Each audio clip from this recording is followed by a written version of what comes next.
जा करके अनुष्ठान कर्मकांड किया करते थे। एक बार एक राजा ने बुलाया और राजा ने अपने यहाँ अनुष्ठान कराया। अनुष्ठान के उपरांत, पूजन के उपरांत राजा के 3 प्रश्न थे। भगवान कहाँ रहता है, भगवान की दृष्टि किधर है और भगवान क्या कर सकता है, आप मुझे इसका उत्तर दीजिए। ब्राह्मण देवता ने कहा 1 महीने का मुझे अवसर दीजिए, मौका दीजिए, 1 महीने में आपका उत्तर दे दूंगा। अब ब्राह्मण देवता बेचारे बेचैन है, नींद नहीं आती, उत्तर कहाँ से मिले महाराज, आज तक जाना ही नहीं, इसकी खोज ही नहीं कि अब उत्तर कहाँ से मिले। एक दिन उनके जब समय अवधि खत्म होने वाली थी, उनके पुत्र ने कहा कि पिताश्री किस बात से चिंतित है। बोले राजा के 3 प्रश्न मुझे बेचैन किए हुए हैं। कौन कौन से प्रश्न हैं? बोले भगवान क्या कर सकते हैं, भगवान कहाँ रहते हैं और भगवान की दृष्टि किधर है, भगवान कहाँ देखते हैं। तो महाराज ये 3 प्रश्न मुझे सता रहे हैं। उस ब्राह्मण के बालक ने कहा बस इतने साधारण से प्रश्न, इन प्रश्नों का उत्तर आप राजा से कहिए कि मैं दूंगा। बोले ठीक है। अब ब्राह्मण घबरा तो रहे, क्यों, बच्चा ही है महाराज, अब बोल दूं बात बात में और मान लो उत्तर ना दे पाया तो। बोले राजा के यहाँ गए, राजा ने कहा उत्तर ढूंढ लाए ब्राह्मण देवता। बोले बिल्कुल ले आए हैं, लेकिन इन सवालों का उत्तर मेरा बालक देगा, मेरा बच्चा देगा। बोले बिल्कुल, बताओ बेटा भगवान कहाँ रहते हैं। बालक ने कहा राजन आपके यहाँ यही नियम है कि कोई अतिथि आए तो सीधे उससे प्रश्न पूछ लिया जाए, पहले कोई स्वागत सत्कार नहीं किया जाता क्या, अतिथि का सम्मान नहीं किया जाता क्या, अतिथि का। बोले बड़ी अच्छी बात कही बेटा तुमने। कहते हैं राजा ने बालक को बिठाया और बिठा करके दूध मंगाया प्याले में। अब वो बालक उंगली डाल डाल करके उस दूध को घुमाए चलाए महाराज। राजा ने कहा बेटा करना क्या चाहते हो। बोले बस इसमें सुना है मक्खन रहता है, उसी को निकाल रहा हूँ। बोले ऐसे मक्खन थोड़े निकलता है, 8 प्रक्रियाओं से जब गुजरा जाता है तब कहीं जाकर के माखन से घी बनता है और माखन बनता है महाराज। तो ऐसे माखन नहीं बनता है, दूध में माखन होता है पर दिखाई नहीं देता है, उसको पहले जमाना पड़ता है, उसको फिर निकालना पड़ता है, उसको घुमाना पड़ता है लेकर के महाराज रई वगैरह, तब उसके बाद उससे माखन निकलता है। बोले अच्छा राजा तुम्हारे पहले प्रश्न का उत्तर यही है, भगवान हर जगह है, लेकिन जब तक आत्म मंथन नहीं करोगे तब तक इस दूध से, इस शरीर से भगवान रूपी मक्खन नहीं निकलेगा। इसलिए जब तक जीव मंथन नहीं करेगा, आत्म मंथन, तब तक भगवान नहीं दिखाई देंगे। बाकी हर जगह है। बोले राजा बड़े प्रसन्न हुए कि बताओ इतना छोटा बच्चा पर ज्ञान कितना अच्छा है, कितना अच्छा उत्तर दिया। बोले दूसरे प्रश्न का उत्तर दो, भगवान कहाँ देखते हैं। बोले उसका उत्तर दूंगा पर पहले एक मोमबत्ती मंगा लीजिए मेरे लिए, मुझे कुछ करना है। बोले मंगा दिया गया। उस मोमबत्ती को जला दीजिए, जला दिए। बोले ये बताओ इसकी रोशनी किधर है। बोले चारों दिशाओं में। बोले बस दूसरे प्रश्न का उत्तर यही है कि भगवान की दृष्टि चारों तरफ है, पर हमारी दृष्टि में कमी है कि हम भगवान की दृष्टि में भी भेद निकाल देते हैं महाराज, और भगवान को हम नहीं ढूंढ पाते, नहीं समझ पाते। भगवान की दृष्टि तो चारों दिशाओं में सब पर सब समान है महाराज, लेकिन अभेद दृष्टि मनुष्य की है और इसीलिए मनुष्य इस दृष्टि के चक्कर में पड़ा हुआ है। बोले राजा बड़े प्रसन्न हुए। अब तीसरे प्रश्न की उत्तर की व्याकुलता बहुत सता रही कि भगवान क्या कर सकते हैं, बताओ बेटा भगवान क्या कर सकते हैं। बोले इसके लिए एक काम करना पड़ेगा, तुम्हें मेरे स्थान पर, मुझे तुम्हारे स्थान पर आना पड़ेगा। राजा की उत्सुकता थी, आकर के उसके स्थान पर खड़े हो गए और बालक को बिठा दिया अपनी गद्दी में। बोले मेरा ईश्वर यही कर सकता है कि राजा को रंक और रंक को राजा बना सकता है। कुछ समय पहले मैं वहां खड़ा था, तुम यहाँ थे, आज मैं यहाँ बैठा हूँ और तुम वहाँ खड़े हो। इसलिए मेरे भगवान की क्षमता इतनी है कि वो कब किसे राजा और कब किसे रंक बना दे कोई नहीं जानता। इसलिए हे देवी, भगवान कब किसे मूढ़ बना दे और कब किसे ज्ञानी बना दे कोई नहीं जानता। नारद ने एक गलती कर दी। बोले जा करके हिमालय में भजन करने लगे और भजन करते करते इतनी साधना परिपक्व हो गई, इतनी उग्र हो गई कि महाराज पूरा लोक डोलने लगा। अब इंद्र को लगा कि शायद हमारी गद्दी प्राप्त करने के लिए, हमारी सत्ता प्राप्त करने के लिए कोई अखंड तपस्या कर रहा है। इंद्र ने कामदेव को भेजा तपस्या भंग करने के लिए, पर कहा कि महाराज यहाँ पर कामदेव की कला नहीं व्यापी और कामदेव नारद जी का कुछ नहीं कर पाए। तो कामदेव ने सोचा कि अगर ऐसे लौट गए तो बेइज्जती हो जाएगी, इसलिए कुछ ना कुछ तो पा करके ही लौटना चाहिए। या तो मर जाइए या मार दीजिए, यही रण क्षेत्र का नियम होता है महाराज। इसलिए या मर करके जाएं या मार करके जाएं, यही हमारा उद्देश्य है। कामदेव ने क्या किया, बोले कामदेव ने जब समझा कि हमारी कोई कला नहीं व्यापी, तो कामदेव जी ने 3 वस्तुओं का प्रयोग किया और 3 वस्तुएं सफल हो गई, नारद जी असफल हो गए। कहते हैं पुष्प का हार, प्रशंसा के शब्द और अत्यधिक प्रणाम, ये जीत गए और नारद जी हार गए। कामदेव के सिर को सहलाया महाराज और उस समय कामदेव इन पर हावी हो गए। कहते हैं काम को सहलाइए नहीं, काम को काटिए और उसके लिए भगवान का चिंतन करिए। महाराज आज कामदेव को सहला दिया, छोड़ दिया नारद जी ने, नारद जी की यही गलती थी। अब कामदेव ने जगह जगह ढिंढोरा पीट दिया, नारद जी ने काम को जीता, काम को जीता। यही नारद जी पहुंचे कहाँ, बोले भगवान के दरबार में, इंद्र के दरबार में। इंद्र ने इनकी प्रशंसा कर दी और सुंदर भोजन पकवान पवा दिया। नारद जी फूल करके गुब्बारा हो गए महाराज, और गुब्बारा जब ज्यादा फूलता है तो फटता भी बहुत जल्दी है, इसलिए अहंकार का हवा बहुत विचित्र है और अहंकार का हवा जितना भरता है उतनी जल्दी फट भी जाता है। आज नारद जी इंद्र के लोक से सीधे शिव के धाम गए। भोलेनाथ ने कहा मुनिवर इस समय दिखाई नहीं देते, कोई आवश्यक कार्य के लिए रुके थे क्या, आते जाते नहीं हो। नारद जी कहते हैं आपको नहीं पता इतना बड़ा काम हमने किया। बोले कौन सा काम किया, बोले काम को जीत लिया। अब भोलेनाथ भी मुस्कुराए के बताओ, हमने सोचा साधु आए हैं राम कथा कहेंगे, पर ये तो काम कथा कहने लगे महाराज। बोले देखिए आप सत्संगी पुरुष हैं, भगवान के भक्त हैं, काम को तो कोई नारद का जाप करने से भी जीत लेगा महाराज, हिमालय में बैठ करके। फिर आपने तो भगवान का जाप करके जीत लिया, इसमें कौन सी बड़ी बात। कामदेव से तो हम जैसे गृहस्थ हार जाते हैं, आप जैसे सत्संगी पुरुष कहाँ हारेंगे। नारद जी और फूल गए। भोलेनाथ ने कहा एक बात कहूं, पर सबसे तो कहना, लेकिन ये बात विष्णु से मत कहना, नहीं तो महाराज तुम्हारे साथ जरूर कुछ हो जाएगा घटना।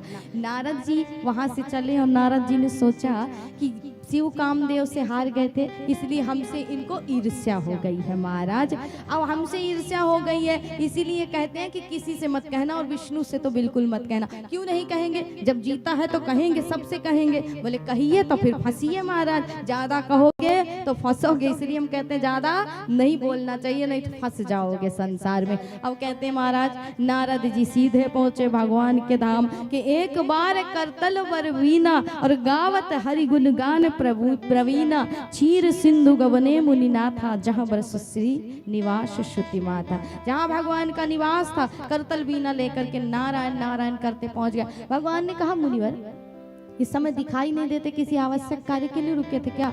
बोले आपको नहीं पता चला।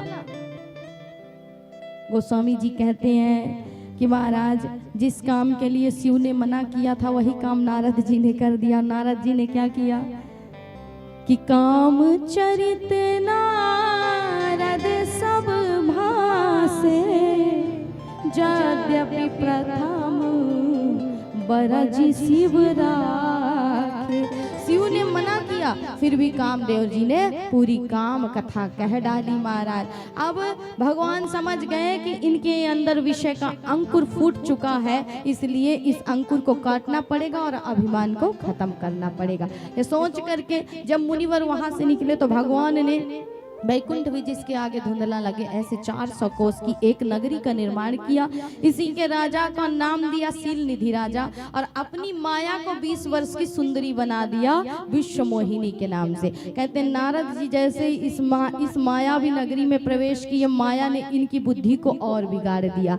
इस कन्या के हाथ को देखते हुए जब राजा ने इनका स्वागत किया, अपनी कन्या का हाथ दिखाया, तो नारद जी की मति कैसी हो गई। बोले महाराज उस कन्या को ऊपर से नीचे तक देखते हैं और सोचते हैं इस कन्या से मैं ही ना विवाह कर लूं। बोले अभी कह रहे थे कामदेव को जीता है, लेकिन काम ने क्या मति बिगाड़ी है कि एक साधारण सी कन्या पर ये मोहित हो गए। कहते हैं हाथ की रेखा देखते हैं नारद जी, लिखा कुछ और है पढ़ कुछ और रहे। लिखा क्या है, बोले जगत का ब्रह्मांड का मालिक इसका पति होगा जिसे कोई जगत में नहीं जीत सकता। लेकिन नारद जी क्या पढ़ रहे हैं कि महाराज जो इससे विवाह करेगा वो 14 भुवन का मालिक बन जाएगा और जगत में उसे कोई नहीं जीत पाएगा। कहते हैं नारद जी ने सोचा कि अब तो हम ही इससे विवाह करेंगे। मान लो अगर विवाह कर लिया तो हम तो 14 भुवन के मालिक बन जाएंगे, अजर अमर हो जाएंगे, तो विवाह तो हम ही करेंगे। कहते हैं कामदेव को जीता था नारद ने। पर काम ने ऐसी मति मारी कि किसी काम के नहीं रह गए महाराज। आज नारद जी दौड़ पड़े हैं। 6 महीने का टाइम होता तो भगवान से थोड़ा सा तपस्या करके वरदान मांगता, पर समय कम है इसलिए दौड़ लगा दी, भगवान को पुकारा। भगवान भी तो तैयारी में बैठे थे, प्रकट हो गए। कहिए मुनिवर क्या चाहिए? भगवान से कहा, आपन रूप देहु प्रभु मोही, मुझे आज न भक्ति की, न ज्ञान की, न वैराग्य की किसी की आवश्यकता नहीं है, बस अपना रूप मुझे दे दो। भगवान ने कहा, क्या करोगे? बोले कुछ जरूरी काम है। इसलिए नारद जी कहते हैं कि जेहि विधि होई नाथ हित मोरा, कराहू सोवेगी दस में तोरा, जेहि विधि होई।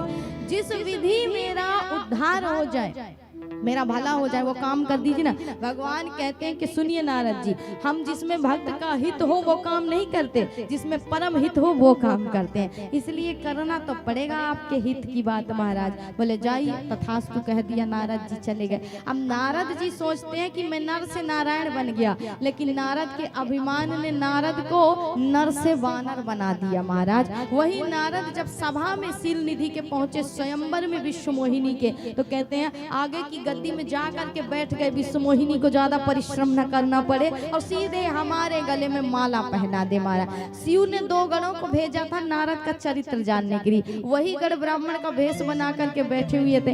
नारद जी को देख देख करके और फुला रहे हैं नारद जी को। ऐसा राजकुमार, इतना सुंदर राजकुमार, धन्य है इसकी जननी कितने सुंदर राजकुमार को जन्म दिया। बोले नारद जी और फूलते जा रहे हैं हमारा। अब जैसे ही घोषणा हुई कि विश्व मोहिनी आ रही जयमाल लेकर के, नारद जी बार बार उठे, बार बार बैठे। गणों ने कहा शांति से बैठ जाओ, तुमसे सुंदर कोई है ही नहीं, तुम ही को जयमाल पहनाएगी। कहते हैं विश्व मोहिनी चारों तरफ घूम करके आई और जैसे ही नारद के सामने आई, नारद ने सोचा कि विश्व मोहिनी हमें माला पहनाएगी। नारद जी ऊपर नीचे हो, ऊपर नीचे, बार बार उठे, बार बार बैठे, मन आकुल व्याकुल है।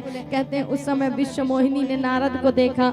नारद को देख करके मुंह फेर लिया। पूरी की पूरी सभा उस लाइन को छोड़ दी और गोस्वामी जी ने लिख दिया कि नारद जी का रूप कैसा दिखाई पड़ा विश्व मोहिनी को कि मरकाट बदन भयंकर देहि, देखात हृदय क्रोध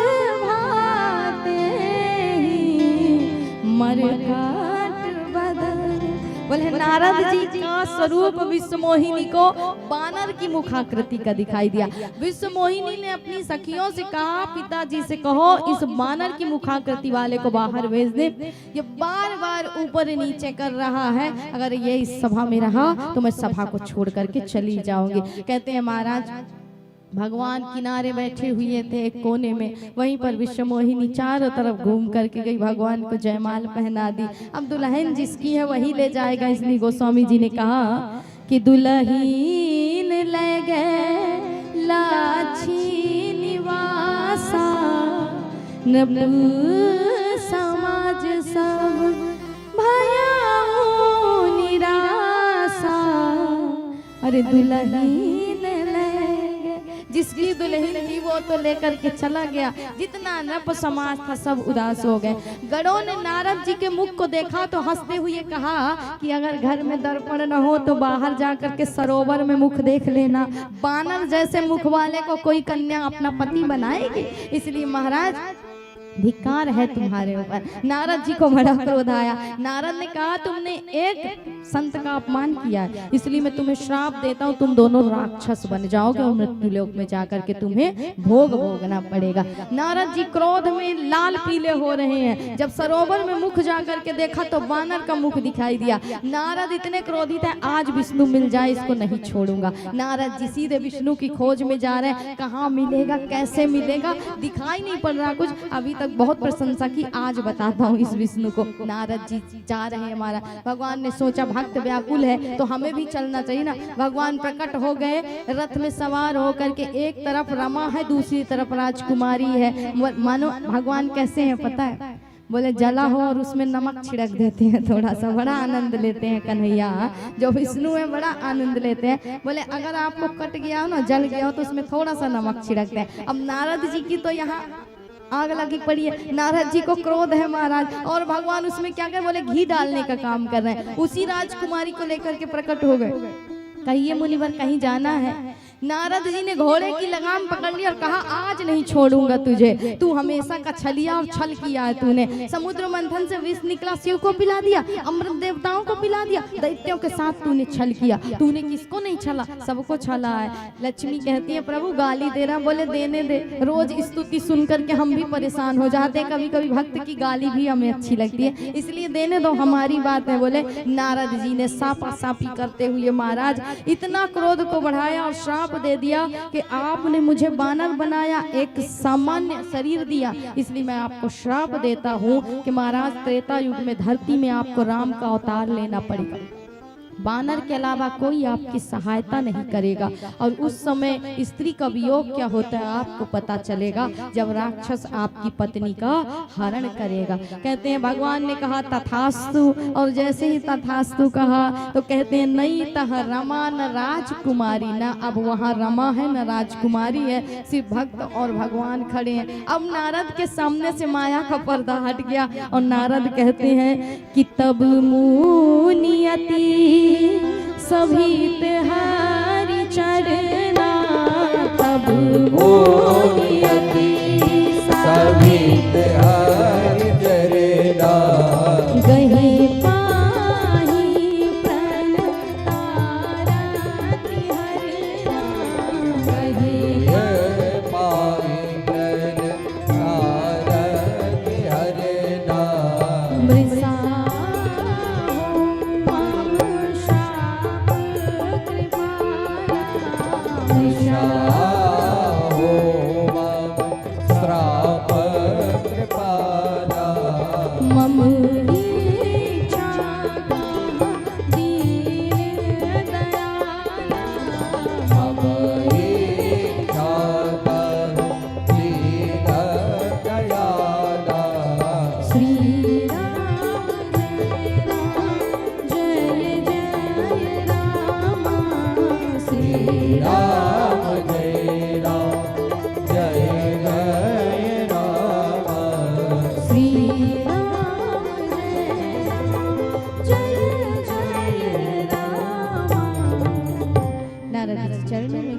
प्रभु, मैं तो विवाह करना नहीं चाहता था, मेरी मति मारी गई थी, मैंने आपको श्राप दे दिया, ऐसा कोई उपकार कर दीजिए कि श्राप मृषा हो जाए। बोले नारद जी हमारे बिना कुछ नहीं होता, जो करने वाले सब हम ही करते हैं, इसलिए मुझे इस पाप से कैसे मुक्ति मिलेगी? जब नारद ने पूछा, भगवान ने कहा उसके लिए आपको एक काम करना पड़ेगा, वैकुंठ जाइए और जाकर के शिव का चिंतन करिए, शिव का नाम जप करिए। जपहु जाई शंकर सतनामा, शंकर के सतनाम स्तोत्र का पाठ करिए।